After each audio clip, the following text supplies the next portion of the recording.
Bonjour, bienvenue dans cette nouvelle vidéo qui, cette fois-ci, va porter sur les Jedi. En effet, cette vidéo est la première d'une série de 3 qui parle de différents types de Jedi, des 3 grands courants dans l'ordre Jedi. Et le premier grand courant est celui des Jedi gardiens. Avant de commencer la vidéo, j'aimerais bien vous préciser que le contexte dans lequel je me situe quand j'explique et que je parle de l'ordre Jedi est celui avant la guerre des clones. Donc avant l'épisode 1 de Star Wars. Il faut bien garder ça en tête lorsque je vais expliquer des rôles précis dans les 3 différents courants. Donc commençons par les Jedi qui font partie de ce courant de Jedi gardiens connu. Il y a bien sûr, comme vous pouvez le voir, Obi-Wan Kenobi, sans grande surprise, je trouve. Enfin, c'est un bon stratège, très important pour la guerre des clones.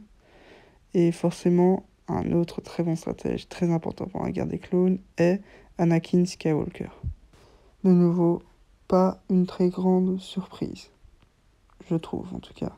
Ensuite, on a aussi Kanan Jarrus, qui est connu de la série Rebels. Et vu son style de combat, même si, comme on peut le voir, ce n'est pas le plus grand des duellistes non plus, c'est un Jedi gardien. En tout cas, classé comme Jedi gardien. Nous avons ensuite Plo Koon, qui est de nouveau un général assez connu de la guerre des clones. Il a fait plusieurs missions avec Anakin Skywalker et Ahsoka Tano, mais également Obi-Wan Kenobi. Donc de nouveau, bon,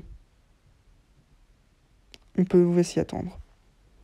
Un autre Jedi déjà un peu moins connu est forcément Qui-Adi Mundi.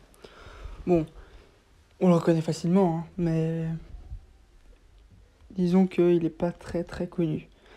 Il a notamment participé à la deuxième bataille de Geonosis, sinon on le voit pas très souvent non plus. Une Jedi par contre très connue est Satele Shan. Bon, une toute autre époque forcément, c'est de la vieille République. Je sais même pas si Disney la considère comme réelle, on va dire. Mais je pense que n'importe quel fan de Star Wars qui suit un peu les jeux vidéo et les comics la reconnaît immédiatement. Par contre, quelque chose quand même important, c'est vrai que beaucoup de gardiens, pour marquer une fraternité, on va dire, portent un sabre laser bleu, mais de nouveau, il ne faut pas avoir un sabre laser bleu, forcément, pour être un Jedi gardien. Comme il ne faut pas avoir un sabre laser vert pour un Jedi consoleur. Mais là-dessus, on va revenir plus tard, dans une autre vidéo. On peut le voir, par exemple, avec le Jedi Eat-Cut. Il n'est pas très connu, mais par contre, c'est un extrêmement bon duelliste. Mais vraiment bon. Par exemple, dans Clone Wars, il a réussi à détruire tout un bataillon de droïdes tout seul, dans son propre vaisseau lors d'un abordage, avant que Grievous l'attaque. Et Grievous n'a même pas su le désarmer, il s'est fait aider de ses gardes Magna, donc ses droïdes. C'est pour montrer à quel point il est doué. Et c'est dommage qu'on l'a pas vu plus souvent. On le confond parfois avec lui, que j'ai entouré en jaune, lors de l'attaque sur Sidious, dans l'épisode 3, mais ce n'est pas le même Jedi. Ils font partie de la même espèce, mais ce n'est pas le même Jedi. Mais maintenant, parlons concrètement de ce qu'est un Jedi gardien. Qu'est-ce qu'il différencie? Eh bien, il faut savoir que ce sont un peu les soldats Jedi. Ce sont les gardiens, mais pas des guerriers. Il faut faire la différence. Le but d'un Jedi est toujours de faire la paix, pas la guerre. Et c'est donc la première ligne de défense de la République, parce que la République n'a pas d'armée. Elle est démilitarisée.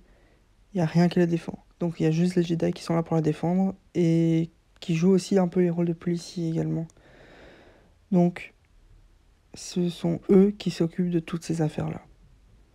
C'est eux qui se battent s'il le faut. On va dire ça comme ça. Mais à l'intérieur de cette branche de l'ordre, il y a plusieurs catégories. Il y a notamment les soldats de paix Jedi, qui sont un peu comme des policiers. Ils se chargent de travailler avec les policiers de monde locaux dans la République et travaillent avec eux pour arrêter des suspects ou endiguer des menaces avant que la violence ne s'installe, etc., etc. Il y a également la sécurité du temple, qui sont des Jedi qui gardent le temple, qui se chargent de le protéger contre des fanatiques ou autres.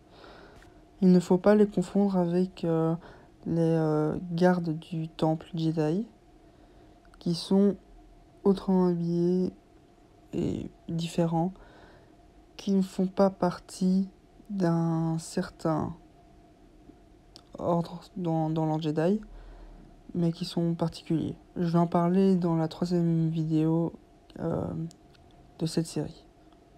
Il y a également, bien sûr, les Jedi chasseurs stellaires, qui, comme le nom l'indique, se chargent de piloter des chasseurs et qui sont très doués dans ce domaine. Anakin Skywalker, par exemple, peut être considéré comme un Jedi comme ça.